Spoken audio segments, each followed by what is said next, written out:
Hi my friends, and that intro I do in most of my videos since I started doing these videos has always been a nod to Bray Wyatt's Funhouse character because we're really glad that you are our friends and this is a friendship that will never ever end. I know I'm a dork, but on this particular video we are looking at Bray Wyatt's best rivalries. Bray Wyatt's rivalry with Randy Orton did not end strong either time either of them started one, but its inclusion on here is on this list due to the fact that both had a long-standing rivalry that always started strong and carried plenty of emotion. On an August episode in 2016, Wyatt declared that Randy Orton was damaged and challenged him to a match at Backlash. Before the match began, Wyatt attacked Orton and won by forfeit. Orton then cost Wyatt a match against Kane, and at No Mercy, in October, Wyatt faced Orton again and won with the help of a returning Luke Harper. Yeah. Sorry, just had to get that in there. On October 25th, 2016, Orton interfered in Wyatt's match against Kane on SmackDown and joined the Wyatt family. Tensions rose between the two starting at Royal Rumble in 2017 after Orton eliminated Wyatt. Wyatt won the WWE Championship at 2017's Elimination Chamber for the first time in his career. Orton declared that he refused to face Wyatt, but this was all a ruse as Orton burnt down the Wyatt compound and Sister Abigail's grave and also defeated Wyatt for the title at WrestleMania 33.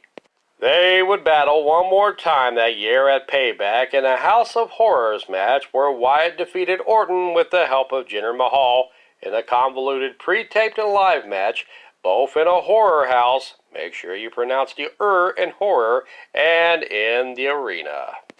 Under the new character of The Fiend, Bray Wyatt reignited his feud with Randy Orton at TLC toward the end of 2020. Orton defeated Wyatt in a Firefly Inferno match, setting him on fire. Wyatt would be written off TV till February of 2021 when he returned as a burnt version of Fiend to face Orton at WrestleMania 37 to kick off Night 2. Alexa Bliss turned on Wyatt to end this feud in a confusing and perplexing manner. While both times his feud with Orton ended with a whimper, it started out with a fiery bang, as DDP would say. While Orton and Wyatt on paper seemed to be a match made in heaven, or hell, as Vince McMahon would say, for whatever reason it never really clicked due to overbooking and other complex reasons. However, the rivalry is here on this list due to how interwoven both characters wore with each other down through the years, as Orton was the single most sadistic wrestler to cost Wyatt the most torment in their feud, matching his character in pure darkness. If Randy Orton cost Wyatt's character the most in mental torment by making the feud personal, Wyatt's feud with Roman Reigns would have long-running effects too on both competitors. While initially the Wyatt family would battle the Shield in early 2014, culminating in some well-received and intense faction battles, the single feud between Roman Reigns and Bray Wyatt wouldn't begin until the middle of 2015, when Wyatt attacked Roman Reigns at Money in the Bank, costing him the briefcase to challenge the champion. At Battleground on July 19th, Wyatt defeated Reigns with the help of Luke Harper, who reformed the Wyatt family with a soon-to-return Eric Rowan. At SummerSlam that year, Wyatt and Harper lost to Reigns and Ambrose, but he retaliated by having his new family member, Braun Strowman, as the Black Sheep, attack Ambrose and Reigns the following night on Raw. At the Night of Champions in September 20th, 2015, the newly minted Wyatt family beat the team of Reigns, Ambrose, and Chris Jericho. The feud would end in October at Hell in a Cell when Wyatt lost to Reigns. At SummerSlam in 2020, Wyatt's feud with Roman would reignite as a new heelish Roman would attack Wyatt and Strowman after Wyatt, as The Fiend, defeated Strowman to retain the Universal Championship. At Payback that year, Reigns would win the Universal Championship in a triple threat match, pinning Strowman, and thus kicking off the record-setting reign as Universal Champion and the beginnings of the Tribal Chief character.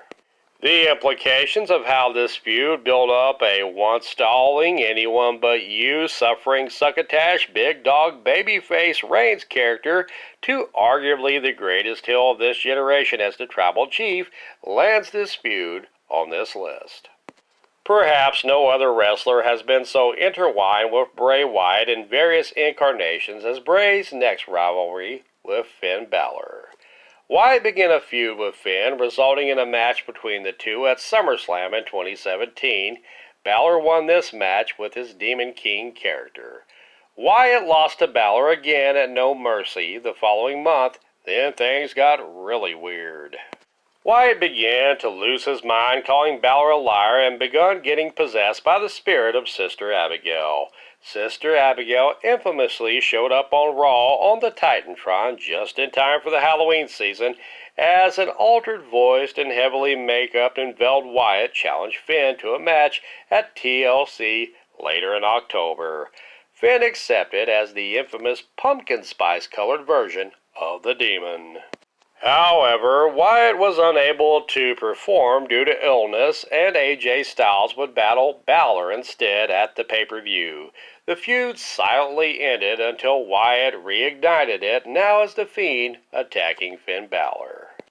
At SummerSlam in 2019, Wyatt defeated Balor as The Fiend.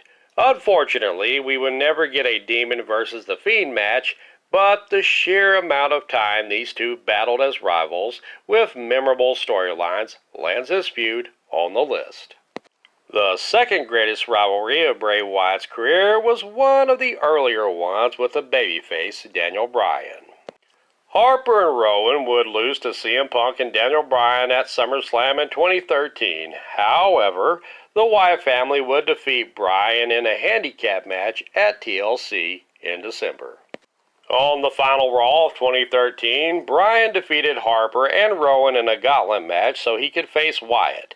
However, the Wyatt family interfered on Wyatt's behalf for a DQ and attacked Bryan until he gave in and joined the Wyatt family. This would prove to be short-lived, however, as Daniel Bryan attacked the Wyatt family and broke free from the group. This would lead to arguably Wyatt's best match as he defeated Daniel Bryan at that year's Royal Rumble. The feud was revisited with Wyatt under the Fiend persona beating Daniel Bryan at Survivor Series in 2019, retaining his title. Bryan accepted a rematch on the following SmackDown, only to be attacked under the ring by the Fiend, who ripped out Bryan's hair. Daniel Bryan would return under his American Dragon-like persona with a buzz cut and short beard and attack the Fiend, setting up a strap match at the Royal Rumble in 2020 that the Fiend won, ending their feud. Wyatt's greatest rivalry was with John Cena, as both of them represented the yin and yang in wrestling personas, with Wyatt representing the dark and Cena representing the light. They would begin a feud as far as early 2014. After his initial feud with Daniel Bryan concluded, Bray Wyatt and the Wyatt family began targeting Cena. The Wyatt family cost Cena his WWE World Heavyweight title match with another long-standing Wyatt rival in Randy Orton and attacked Cena afterwards. On the January 27th episode of Raw in 2014, the Wyatt family attacked Bryan, Cena, and Sheamus in an Elimination Chambers qualifying match against The Shield. After the Elimination Chamber and after Wyatt caused Cena to be eliminated, the single feud got hotter as Wyatt tried to accuse Cena of being a fake and that his hero character was just that, a persona. Much like Kane tried to do a couple of years prior, Wyatt tried to get Cena to turn to the dark side. Cena and Wyatt would battle at Mania 30, with Cena successfully resisting the urge to use a chair on Wyatt and defeated him, giving Wyatt his first pinfall loss on WWE's main roster. The storyline took an even darker twist as Wyatt began taunting Cena with the children's choir dressed in sheep masks, claiming he is stealing the souls of Cena's young followers. This would get even wilder as Wyatt defeated Cena in one of the most bizarre finishes in a cage match at Extreme Rules, where a demonic child sang in a deep Andre the Giant sounding voice, "He's got the whole world in his hands." Kind of like, "He's got the whole world in his hands." Oh, I just scared myself. This would distract Cena enough to give Wyatt the win. Finally, the feud culminated in a last man standing match at Payback, where Cena would bury Wyatt under a lot of equipment cases to win the match and end the feud. Like most Bray Wyatt rivalries, this would come full circle at WrestleMania 36 in an empty arena in a Firefly Funhouse match during the early days of the pandemic. Cena and Wyatt's feud would call back to Wyatt blaming Cena for being selfish and holding competitors like him down by playing a false hero, and refusing to use a chair on Wyatt in their initial WrestleMania match several years earlier. Wyatt accused the Super Cena gimmick of putting a stranglehold on him and other competitors, especially in the Nexus, as Cena made quick work of all of them in 2010.